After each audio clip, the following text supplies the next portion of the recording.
out there. Kim Kesti here, Creative Director at Fun Stampers Journey. We are so happy to be with you here for another episode of T3, and it is Tuesday, so fancy that. Oh my gosh, look who we have over there. It's so much fun. Not only do we have a camera on Roy, but he has a microphone. We have some new toys today, so let's see if this works. Roy, can you say hi? That was totally unintentional, but hi, how's it going? He's like, new toys, he's so excited. I don't know, you know what they say about boys and their toys. Hey. Roy's gonna have fun today. Oh, and that even rhymes. Roy's toys. Okay, never mind. But yes, we are very excited to be here back in the Fun Stampers Journey studio. And yes, Roy has some new equipment, so it'll be fun to check out and play with as we go out throughout the video. So if we make any little tiny mistakes, I blame it all on Roy. He's like, great, Thanks for that. I love you too. So anyway, so we're going to do some T3 today. And guess what? It is so fun and cozy today in Arizona. It is raining. It's been raining for like 2 days straight, and we're just loving it.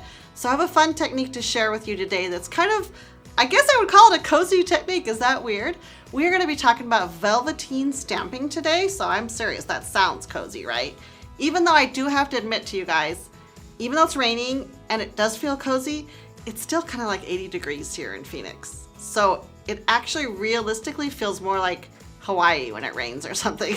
So it's not exactly cold, but that's okay. We'll take it. We'll take the rain. We love it. So let's get started on our technique. We're going to have just really simple products that we're going to use today. Not a whole lot of tools featured in T3 today, but it is going to be heavy on the techniques.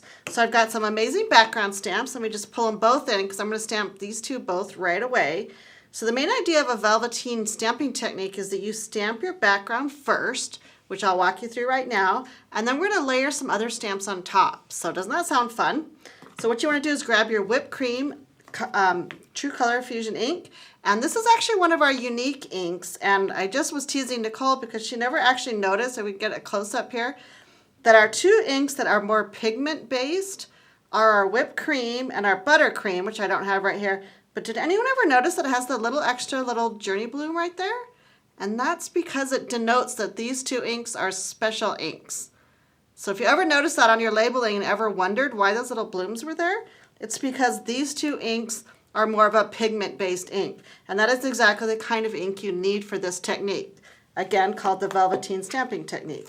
So let me go ahead and get my background stamp, my first one, on my clear block, and then you're just going to go ahead and load it up with that whipped cream ink. And I mean, when you think you've got it inked, come back and add some more. You want a nice heavy coat of the whipped cream. Kind of make sure all my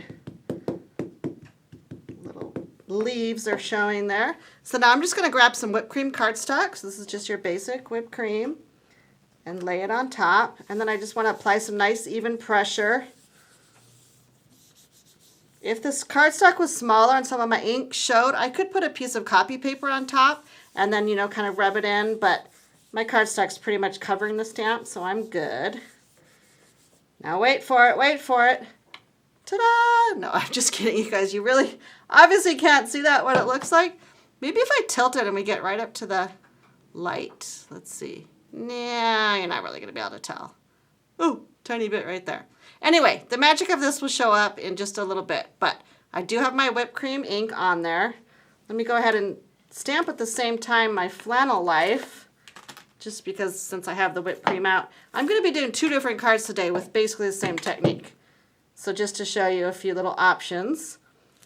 The first one's going to be a fall card. That's what I'm using that colorful leaf background for. And this is Flannel Life. I'm going to be doing a holiday card with this one. So again, lots and lots of whipped cream ink. Just load up that gorgeous red rubber. And then go ahead and bring your cardstock panel. And both of these panels I ended up trimming down a little bit once I was finished with this technique.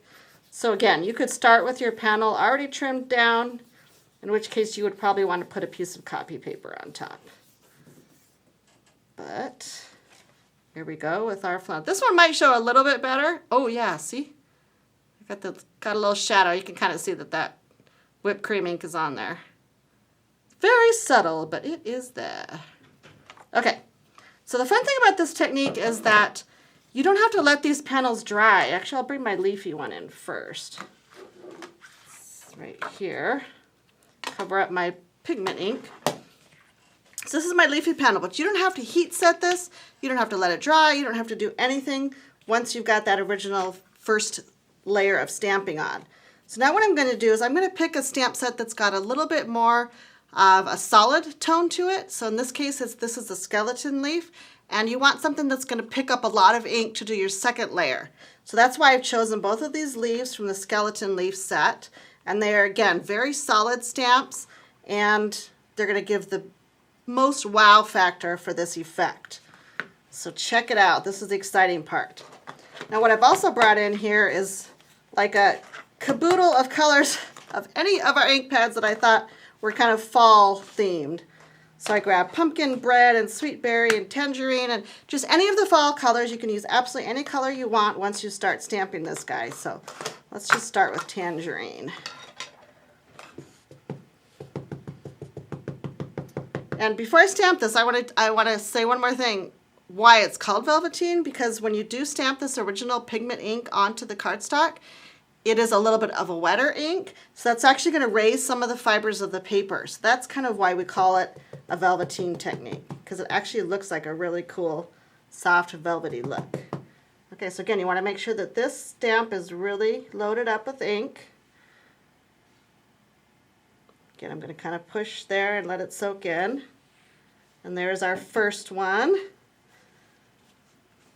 Didn't pick up tons of the pattern yet, because if you can see that this original leaf pattern has got, you know, some blank spots. So as we stamp, it's going to show up and fill in a little bit more.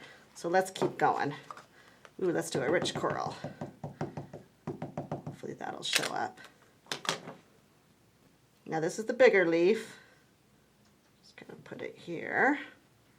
I usually start when I'm doing a pattern. I start in the middle of my card. Ooh, yeah, that one showed up a little bit better.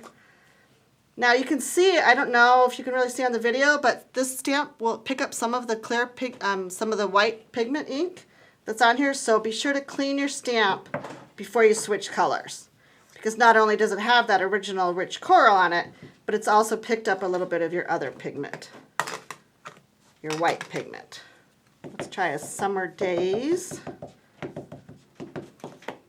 Load it up.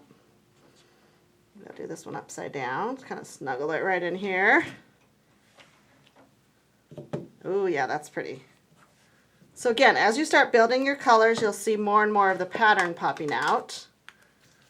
Make sure this stamp is a little bit dry.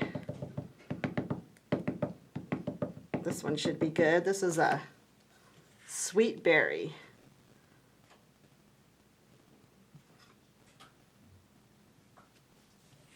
Oh yeah, that's pretty.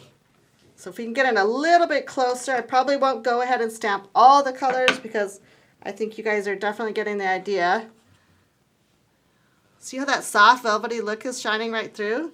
Look how it shows up with the sweet berry. So pretty, so much fun. Even the Summer Days really does show. So again, I'm going to continue to fill up the entire background of my cardstock, and then I'm not going to add any other color to the actual whipped cream pigment ink that's already there, because it's just a really soft, subtle look that fills in the back. So do you want to see my finished card? I really kept the finishing touches super simple, but take a look at this, guys. So much fun. Oh, I should have stamped the pumpkin bread, because look how pretty the pumpkin bread shows up. These leaves right around the edges are pumpkin bread, and they really show up the pattern of that background stamp behind. So as far as finishing, all I did was go ahead and take my fun little corner rounder. So I guess I am featuring one tool in today's tips, tools, and techniques. And all you do is slide in the corner of your panel and just go ahead and give your corner just a really soft little round edge. That's all I did to finish the front of this card. So super fun, super easy, right? You can use any color leaves you want. And then just a little tiny sentiment popped up on our Frame It die, which is right here. This is one of the dies from our holiday mini catalog. But I will remind you that Skeleton Leaf and the original Playful Leaf set, both of which I used, are both from our normal big catalog. They're not in the holiday catalog. So these sets have actually been around for a little while, especially Playful Leaves. We've had it in our catalog for several years. It's become a favorite, that's for sure. Okay, so let's check out the second card that we're going to finish, and this is the holiday one. Now, if you remember, we stamped the background with our Flannel Life, which I feel like is one of our classic stamps for sure. Everybody loves that one. And check out the stamp I'm going to use with it. Now, those of you who have been around Fun Stampers Journey for a while know this is an oldie but a goodie. This one's called Winter Holiday, and you can see that it has one of our stamp numbers under 100. So it's one of the first original 100 stamps that we came out with. So much fun. It's got this classic deer that I'm going to be using today. All the other fun elements, the two little darling trees, which are amazing to layer up. And this die, although I didn't bring it because I'm not using it today, does have a matching die. So keep that in mind if you're checking it out in the catalog. Love, love, love this stamp set. So what I've done is I've grabbed the nice big deer here. And this is perfect for this technique because see how solid he is? It's going to be amazing. I'm going to stamp him in Denim Days. So let's see how this flannel look works with our Velveteen stamping technique. It's going to be amazing. So again, make sure you have a nice, good coat of ink on there. And then again, I'm going to be trimming this panel down, but you just kind of want to get him more or less centered on your card. So nice firm pressure.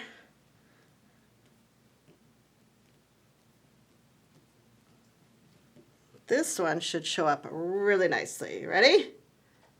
Ta-da! Oh my gosh! Look at that, it's so much fun. I'm just so pleased with myself. Do you ever do that when you're stamping? You're like, oh my gosh, I just did that. That's so much fun. So now we've turned our amazing deer into really kind of I suppose it looks like a little bit of a buffalo check or a flannel look. But isn't that Velveteen stamping amazing? So you've almost got two tones of blue, but yet I've only used the one color ink, right? So he just pops out on there like nobody's business. Love it. So much fun. Okay, so to finish this card, I went ahead and just grabbed one of the snowflake stamps. Oops, get it in the screen here. One of the snowflake stamps and layered that on. Maybe I'll go ahead and do that. Layered a few little background pieces just to kind of round out our amazing little deer here. So this time I did pool play. So I'm just going to give a real soft, subtle look. Now this is not going to show the Velveteen stamping so much, but it's just going to be a fun little addition to our background. Just fun little snowflakes sprinkling down. You can even stamp right over your deer. It's not going to show. In other words, the pool play is not going to interfere with anything else you've got going on here. Okay, so super fun. Just add a super simple background. You could use both sides snowflakes or whatever makes you happy. Now I would go ahead and trim this down a little bit, this panel, so it fits on my card base. But I'm going to bring this tool back in. So this is kind of fun. This corner rounder has the corner, which I just showed you on that fall card, but it also has this other punch on the other side, which is a notch. So I'm going to use the notch punch on this card, and I'm going to go ahead and do some twine on my other panel underneath this. So I want this notch to be able to show where my little bow gets. I guess I should put it down. There we go. So now, see, I've got this fun little notch here, and that's going to allow me to put my little bow right in that notch. Let me go ahead and show you the finished card so you know what I'm talking about. And here it is. So here's this amazing little, well, he's not little, I guess he's kind of a grand deer with the background. I did add a little bit of gold silk, and see where my notch allowed my little twine, which is under this front panel, my cute little jingle bell. And look at that sweet little sentiment piece. So much fun. So just dainty and adorable right there. If anybody knows, this is going to be a little quiz for all of my T3 viewers out there. If anybody knows where this little piece sentiment came from, I'm going to run a little contest here. So those of you who know your catalog really well, I want you to go ahead and post where this little piece word came from. And one hint, I guess I'll give you one hint. It is in the big catalog. It's not in the Holiday Mini. So quickly leaf through your big catalog. Post if you know what stamp set this came from. I'm not going to reveal it right here unless somebody gets it like super fast. I think Lynn's out there moderating for me, so she'll let me know if somebody guesses it. But it's just a perfect little sentiment for this card. Again, your cards don't have to be, you know, so fancy or foofy, especially when you're doing holiday cards. I love a simple card like this that still has that amazing wow factor, and yet I can come through and I can make, you know, 10 or even a dozen of these really quickly in not that much time. You saw how quickly that stamping went that I just did for you. So, super fun. Let me bring back the first Velveteen stamping technique. If you have never seen this technique, go ahead and post. Hopefully you learned something kind of fun and new, something that will inspire you to get into your craft space. Let me move that over a little bit. And yes, try something new. So all you need is our whipped cream pigment ink and any other color on top, and you will have so much fun. So if you love the T3s, go ahead and be so sweet as to give us a like, give us a share if you know somebody who might like this video. And if you're out there watching on YouTube, consider subscribing, because we will be back every week with new tools and tips and techniques. Thank you so much.